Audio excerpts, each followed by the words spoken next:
Padre Fábio, há anos que eu não tinha paciência para ler um livro. Minha esposa, desde dezembro passado, passava por problemas de depressão e no supermercado eu vi o seu livro, Quem Me Roubou de Mim. O título me chamou muita atenção e confesso que comprei na intenção de que ela fosse ler. Graças a Deus, a depressão dela está indo embora.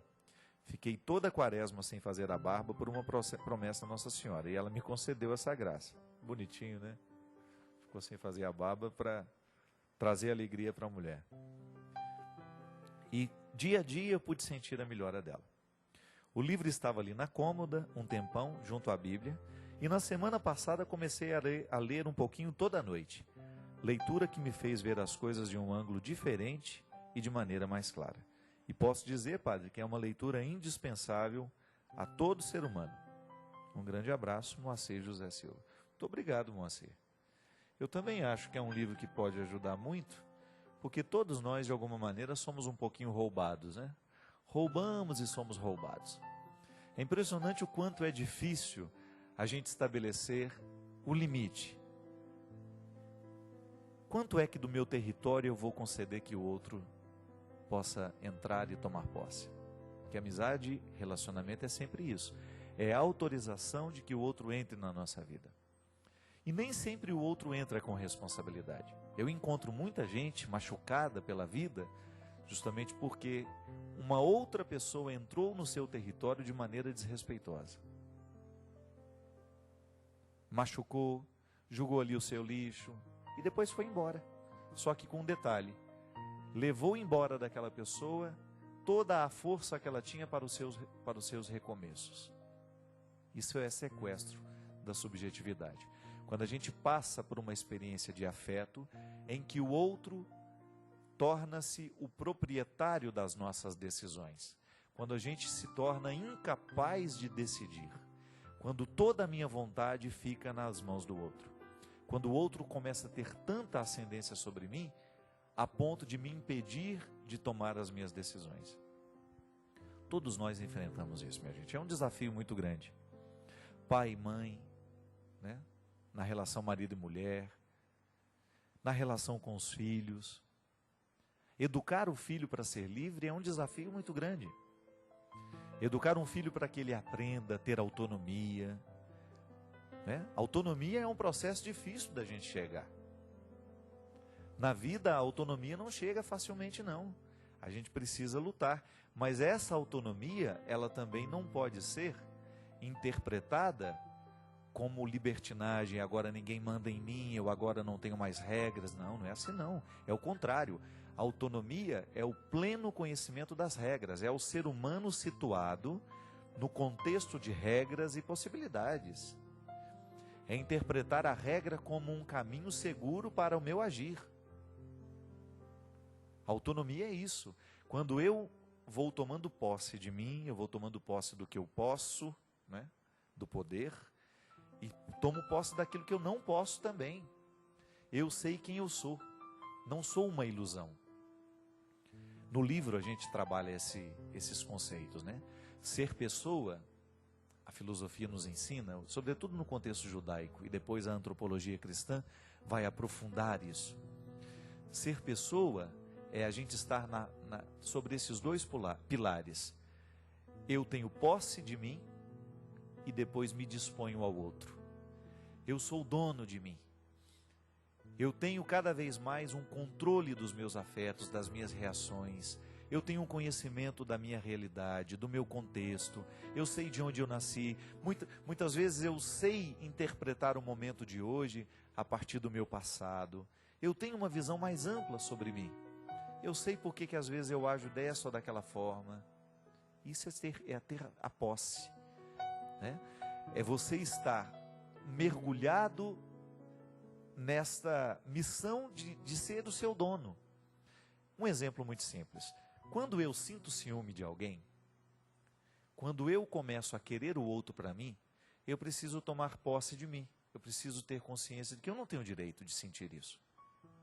Eu não tenho o direito de agir na direção do outro tomado por esse sentimento de posse. Sabe por quê? Porque quando eu faço isso, eu perco um pouco a minha capacidade de ser eu, porque o ciúme vai me fazer agir de um jeito desonesto comigo mesmo. Eu vou começar muitas vezes perder a minha vida de vista para ficar olhando o que o outro está vivendo. Toda vez que eu tomo consciência de um defeito meu e começo a trabalhar para superá-lo, de alguma maneira eu estou tomando posse de mim, do meu território. E quando eu luto para que esta tomada de posse seja cada vez mais um processo constante, eu vou acelerando então este primeiro pilar do conceito de pessoa. Eu me possuo. Você se possui? Essa é uma pergunta difícil de ser respondida, né? Você já se possui? Você já tem conhecimento das causas do seu agir? Por que você é tão ciumento? Por que você é tão aborrecido? Por que você é tão orgulhoso? Você é mentiroso? Por que você mente tanto? Ninguém é mentiroso por acaso. Veja bem, tomar a posse de si, você já se possui, é estar consciente de tudo isso. É claro, gente, nós nunca vamos ter consciência plena das coisas, mas é uma maneira muito interessante da gente controlar o nosso temperamento. Quando você sabe que você é nervoso demais, você precisa conhecer onde é que está a causa deste nervosismo. São as inseguranças? Você tem medo de que alguém saiba mais que você? Em um determinado momento da sua vida você foi humilhado? Ou alguém mandou muito em você e agora você quer mandar em todo mundo? Volto a dizer, ninguém é por acaso. E quando a gente vai mergulhando neste autoconhecimento, a gente vai tomando posse da propriedade, né? Como se a gente fosse passando a nossa escritura para o nosso nome, não é? O território é seu, mas você ainda não tem a escritura. O autoconhecimento, o esforço que você faz para se conhecer ao longo da vida, é uma maneira de passar a escritura para o seu nome. Aí tudo bem, você só pode dar para o outro aquilo que é seu. Como é que eu vou me dar como pessoa se eu não sou meu? Se eu ainda não sei me controlar, se eu ainda não tenho equilíbrio nas minhas ações, se eu ainda sou um potro, né, sem doma, como é que eu vou me doar ao outro? Como é que eu vou dar o amor ao outro se eu ainda não tenho o meu próprio amor? Se eu ainda não me amo, se eu ainda não me respeito, como é que eu vou amar alguém? Como é que eu vou respeitar o outro? E aí entra a grande questão. O conceito de pessoa nos ensina, só pode dar-se ao outro aquele que já tem o que se é. Aquele que se possui pode se dar ao outro.